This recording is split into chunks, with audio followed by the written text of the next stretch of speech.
저만 여러분 반갑습니다. 공동연대 노동자위원장 이용원입니다. 투쟁! 우리가 오늘 이 더운 날 일을 그만두고 파업을 하면서까지 이 서울에 모인 것은 단순히 그냥 대통령이 싫어서만은 아닙니다. 물가도 오르고 금리도 오르고 200만원도 안 되는 이 월급으로 가족들이 더 어떻게 살라는 말입니까? 빚을 내서 빚을 갖고 있는 이 악순환을 언제까지 반복해야 한다는 말입니까? 이 절박함을 가지고 올라오신 거죠? 겨우 먹고 살겠다고 노동조합을 했더니 우리를 조폭이라고 하고 척결해야 할 대상으로 얘기하면서 기어이 양해동 열사를 죽음으로 내몰았습니다. 지난 29일날 최저임금위원회 위원장이 노동계의 시급 12,000원 제한에 대해서 민주노 최고노동자위원회에 내 주변에는 아무리 물어봐도 그에 동의하는 사람이 없다고 이렇게 조롱을 했다고 합니다. 그 사람 주변에는 시급 12,000원이 절박한 사람이 없겠죠. 대학 교수입니다. 박준식 위원장이 연봉이 1억 정도 되니까 통장에 잔고가 마를 날이 없을 겁니다. 아둥바둥 한 달을 겨우겨우 살고 다음 월급날을 기다리는 우리 노동자들의 마음을 어떻게 이해하겠습니까?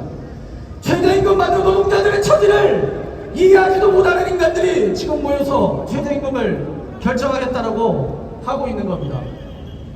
여러분, 박준식 최저임금 위원장을 누가 임명했는지 아십니까? 윤석열 대통령이 임명한 것이 아니라 지난 2019년 문재인 대통령이 임명한 위원장입니다. 그가 임명되고 나서 최저임금이 이렇게 바닥을 기고 있습니다. 지난 30년간 역대 정부를 통틀어 윤석열 정부가 가장 무지막지한 탄압을 하고 있습니다. 하지만 저는 두렵지 않습니다. 2023년에도 총파업이 있었고 2019년에도 우리는 총파업을 했습니다. 저에게 두 가지 총파업 중에 어느 것을 선택하겠냐고 물어본다면 저는 오늘 총파업을 택하겠다라고 이야기하고 있습니다. 윤석열 정부만 나빴던 게 아니라 지난 정부 5년 내내 자기들만 도덕적이고 세상의 초롱이인들 고구한척하면서 우리의 저임금 비정규직 일자리를 이 모양으로 만들었습니다. 오히려 이렇게 나는 자본가를 옹호한다, 나는 민간의 기업들의 이익을 옹호한다라고 노골적으로 이야기하는 윤석열이 오히려 이후에 더 많은 노동자들과 국민들을 일깨워줄 거라고 저는 그렇게 생각합니다. 오늘 민주노총의 총파업이 윤석열 정부를 당장에 멈춰 세우지는 못하겠지만 우리에게 한 번의 기회가 더 있습니다. 윤석열 정부 퇴진에 대해서 사실 많은 국민들이 이렇게 질문을 합니다. 이 정권이 물러나면 그러면 그 다음에 누구한테 권력을 주란 말이냐? 동북투상급 코인으로 방탄국회를 운영하고 있는 민주당한테 주라는 말이냐 우리한테 이렇게 묻고 있습니다. 각종 여론조사에서 국민들 중 무당파층이 30% 가까이 된다고 합니다. 금태섭, 박원숙, 심지어 전직 민주노총 간부였다는 사람들이 새로 신당을 창당한다고 호들갑을 떨고 있습니다. 국민의힘 권리당원이 80만이라는데 120만의 민주노총 조합원이 이 힘을 가지고 무엇을 해야 되는지 우리가 여기에 어떤 식으로든 답을 해야 될 의무가 있다고 생각합니다. 여러분, 대통령이 이렇게 지지율이라고 5만 국민들한테 욕을 먹으면서도 왜 이런 정책을 멈추지 않고 있을까요? 바로 9개월 뒤면 내년 4월 10일 총선에서 자신들이 국회 과반을 가져갈 수 있다고 생각하기 때문입니다. 우리는 지난 이명박 정부 시절 노조 탄압의 뒤에 복수노조 허용과 교섭창구 단일화 각종 노동계약 정책들을 국회에서 날치기 통과시키면서 지금까지도 15년이 지난 지금까지도 그 고통을 온몸으로 겪고 있습니다. 정치 선거가 중요한 것은 누가 되느냐가 중요한 게 아니라 우리에게 그만큼 많은 고통을 가져다 주기 때문입니다. 삼성의 이재용 회장은 2017년부터 월급을 받고 있지 않습니다. 다만 해마다 주식 배당금을 3천억씩 받고 있습니다. 돈 벌기 쉽습니다. 곧 임명을 앞두고 있는 권준영 대법관은 서울대 교수로 연봉을 1억원씩 받으면서도 법률 전문 안건에서 때마다 3천만 원씩 받아서 지난 5년간 18억을 받았다고 합니다. 정말 돈 벌기 쉽습니다. 지금 현재 21대 국회의원 300명 중에 평균 재산이 25억 원이라고 합니다. 지난 3년간 국회의원들의 재산 증가가 평균 7억 원이 증가했다고 합니다. 우리 월급이 3년 동안 동결의 바닥을 칠 때 저들은 그 물을 다 가져가고 있는 것입니다. 이런 인간들이 국회를 잡고 있으니까 우리가 이 저질스러운 정치에 지배를 받고 있는 것 아니겠습니까? 세상을 바꾸는 방법이 정말 어렵다면 그것은 우리 능력 받기 일이지만 우리에게 그런 힘이 없는 것이 아닙니다. 그 힘을 다해 앞으로 윤석열 퇴진을 넘어 정치 권력을 바꾸는 투쟁을 함께 나갔으면 좋겠습니다. 저는 종파업을 성사한 힘으로 하반기에 민주노총의 힘으로 내년 2024년 10월 4월 10일 총선을 윤석열 정부에 대한 정치적 퇴진을 선포하는 선거로 만들어야 한다고 생각합니다. 동의하십니까? 또한 기득권만 유지하고 제대로 된 불평등은 관심도 없던 야당을 경종에 울리는 18회 선거로 만들어야 한다고 생각합니다. 동의하십니까? 지난 총파업을 통해 윤석열 정부 퇴진을 선포했다면 이제 민주노총의 힘으로 이 야만적이고 불평등한 세상을 바꿔나가는 투쟁을 함께 펼쳐나갔습니다. 동지들 힘차게 투쟁합시다. 투쟁! 고맙습니다. 우리 이 총파업 투쟁 반드시 승리로 이끌어야 되지 않겠습니까? 그래서 우리 시작에 앞선 동지들의 이 뜨거운 열기를 한데 모으는 시간을 가지고자 합니다. 총파업 투쟁 승리를 위한 무궁곡 순율동을 한번 배워보고자 하는데요. 우리 무궁곡 제목이 못 살겠다 내려가입니다. 누구한테 하는 말일까요?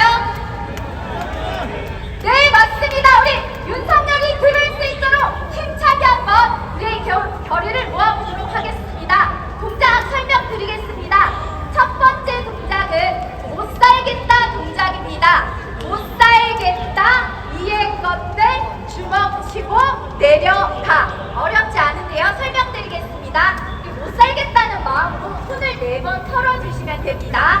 못 살겠다. 누구 때문에 위의 것들, 위의 것들 어떻게 해야 될까요? 주먹치고 내려가.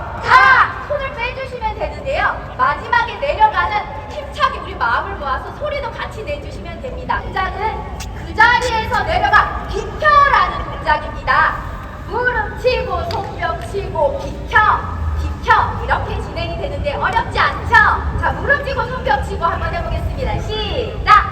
무릎 치고 손뼉 치고. 네, 정말 끌어내리는 마음으로 손바닥 안에서부터 밖으로 밀어내주시면서 비켜라고 꼭 크게 외쳐주셔야 돼요. 시작! 비켜! 네, 이렇게 반복을 하시다가 제가 힘을 모아라고 하면 안 비켜서 이제 두 손으로 비켜 해주시면 됩니다. 자, 시작! 힘을 모아 비켜! 소리도 한번 와! 좋습니다. 이렇게 힘차게 한번 모아주시면 되겠습니다. 세 번째 동작은 못 살겠다 투쟁입니다. 우리 첫 번째 동작 못 살겠다 기억나시나요? 한번 해볼까요? 시작! 못 살겠다 위의 것들 주먹치고 내려가. 그리고 노동자 총파업으로 세상을 바꾸자라는 노랫말에 맞춰서 힘차게 우리의 주장을 외쳐주시면 되겠습니다.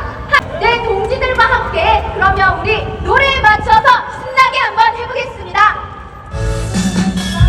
힘있다고 즐겁게 함께 해보겠습니다.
내려가. 어린자는 그 자리에서 내려가 비켜라는 동작입니다. 무릎 치고 손뼉 치고 비켜 이렇게 진행이 되는데 어렵지 않죠? 자, 비켜서 이제 두 손으로 비켜 해주시면 됩니다. 자, 시작. 힘을 모아 비켜. 소리도 한번 하자. 와! 좋습니다. 이렇게 힘차게 한번 모아주시면 되겠습니다. 세 번째 동작은 못 살겠다 투쟁입니다. 우리 첫 번째 동작 못 살겠다 기억나시나요? 한번 해볼까요? 시작. 못 살겠다 위에 것들 주먹치고 내려가. 그리고 노동자 총파업으로 세상을 바꾸자라는 노랫말에 맞춰서 힘차게 우리의 투쟁을 외쳐주시면 되겠습니다.